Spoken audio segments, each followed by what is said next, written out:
Estamos de volta com o programa Entenda Direito, direto do Palacete das Artes Rodan Bahia, em Salvador, com a série especial sobre bullying. Para uma criança, como ela está em fase de crescimento, qualquer coisa que venha acarretar discriminações,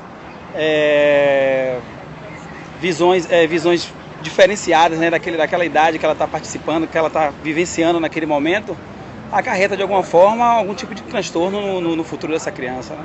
Acho que a criança vai ficar traumatizada para sempre, né? Acho que vai até querer ficar sem vontade de ir no colégio com medo que aconteça novamente. Muito comum crianças que sofrem bullying dificilmente abrirem o que está acontecendo para os pais, se retraem bastante, se entregam às vezes passa o dia inteiro dentro de um computador, se isola de convivência com outra criança, dificilmente procura outra criança para brincar, ela vai se afastando até chegar a um isolamento total. Eu ainda acredito no diálogo, eu acredito que você possa levar uma boa informação através de campanhas, você conversar com uma pessoa ainda é a melhor forma, até para mostrar que é melhor do que certas atitudes. Entendeu? Acho que campanhas seriam pelo menos uma das formas de acabar com isso. A punição deve ser severa, porque ninguém gosta de passar por esse tipo de situação, né? Outro dia vi algo a respeito com uma pessoa famosa e assim é deprimente. Agressões físicas, humilhações, ameaças. Todas essas situações caracterizam o bullying. Saiba mais sobre o tema na entrevista especial. Olá a todos, estamos de volta com o programa Entenda Direito em torno da discussão do tema bullying.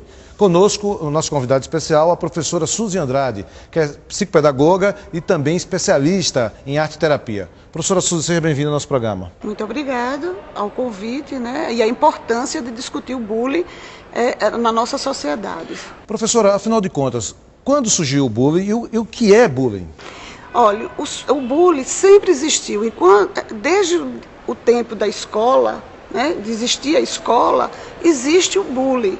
O que acontece é que na década de 90 começaram a surgir os massacres nas escolas, principalmente americanas, né? Os massacres e os suicídios. Então, com isso, começaram a estudar que fenômeno era esse, né?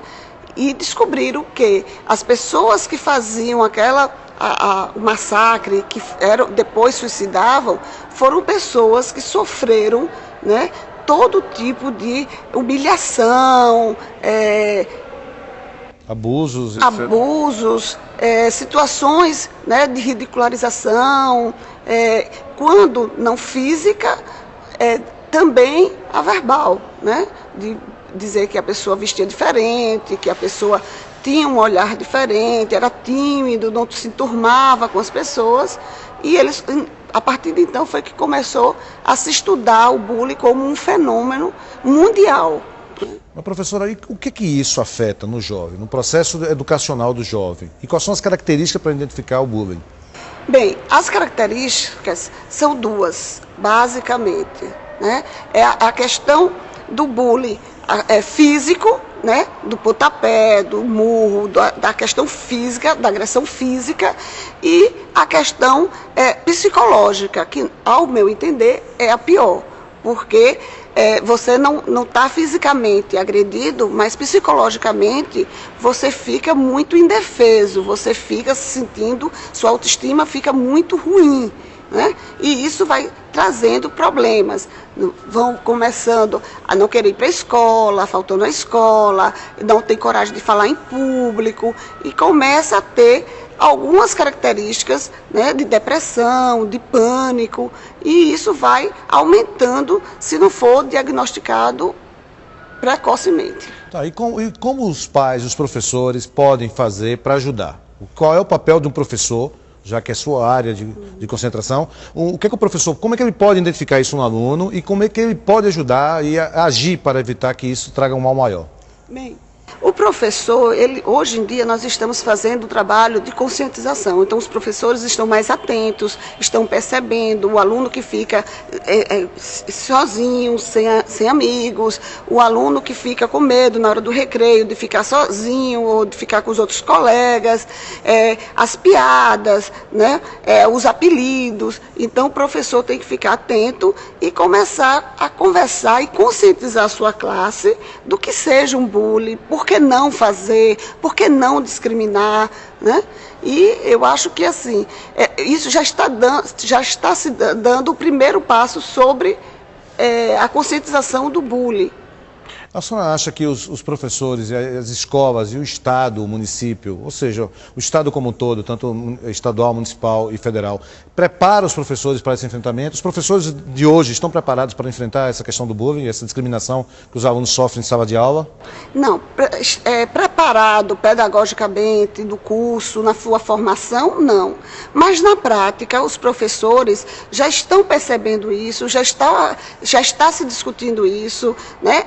As direções das escolas, os municípios estão fazendo os debates, estão fazendo uma discussão sobre isso. O Ministério Público, há 2 anos atrás, eles fizeram uma campanha, né, com o nome Bullying Não é Brincadeira, aonde foi um pontapé inicial para que se possa observar melhor as crianças ou os adolescentes que estão acontecendo algum tipo de discriminação. Como envolver a família? Porque eu acho que nesse sentido, professora, o mais importante aí, o sintoma, ele se apresenta muito mais quando esses alunos retornam para casa. Como os pais devem ser envolvidos nesse processo educacional e de que forma o bullying atrapalha na aprendizagem dos alunos? Os pais precisam estar mais atentos, né? Como seus filhos chegam, o comportamento, o rendimento escolar, a postura do filho, né? Como é que ele está na escola. Muitas vezes eles não querem ir mais para a escola. Então, tudo isso são indícios que precisa ser observado. Então, a família, a primeira coisa que tem que fazer é ir à escola, porque a escola é a parceira, e conversar com a escola para que seja observado isso também. Uma outra coisa importante é conversar com o filho, porque quem sofre bullying, ele não diz às pessoas o que está acontecendo por medo de ser mais agressivo, de apanhar mais, de sofrer perseguição pelos agressores. Então ele tem essa preocupação de esconder da família. Então a família tem que estar muito atenta, observar essas pequenas mudanças de comportamento e ficar junto do filho, mostrar para ele que ele precisa conversar com a família e com a escola. Mas isso também diminui o ritmo de aprendizagem do aluno. Seria um sintoma o aluno perder o interesse para a sala de aula, não realizar os trabalhos e não aprender? Isso o principal sintoma, né? Ele fica desestimulado, ele falta à escola, ele não quer ir mais à escola, ele tem um medo de ir para a escola, ele às vezes ele não leva mais, ele quer levar mais dinheiro para a escola, para o lanche, para poder dar ao agressor. Ele fica preocupado em o material escolar dele, às vezes some. Então, tudo isso dificulta a aprendizagem dele. Fora a autoestima dele, né, que começa a ficar muito baixa e ele começa também, além da aprendizagem, criar outros sintomas. Professora Suzy, esse bullying e todos os sintomas que a senhora traçou aqui, leva necessariamente a um tratamento clínico, psicológico dessa criança, traumas psicológicos? Leva. Agora, o que se fala é de um trabalho em conjunto, né? Por quê? Porque não adianta você trabalhar com a vítima sozinha, trabalhar a autoestima dela, mostrar que ela tem qualidade, que isso que estão fazendo com ela não é verdade, ou que ela precisa se respeitar, não pode deixar que as pessoas coloquem ela em uma situação de vexame, uma situação de desqualificar. Então, isso é um ponto. Agora, o outro ponto é que a família também do agressor precisa estar atento à hostilidade do filho, à falta de respeito que ele faz com os funcionários de menor escalão, a forma como ele desrespeita muitas vezes os pais. Então, isso também são indícios do agressor.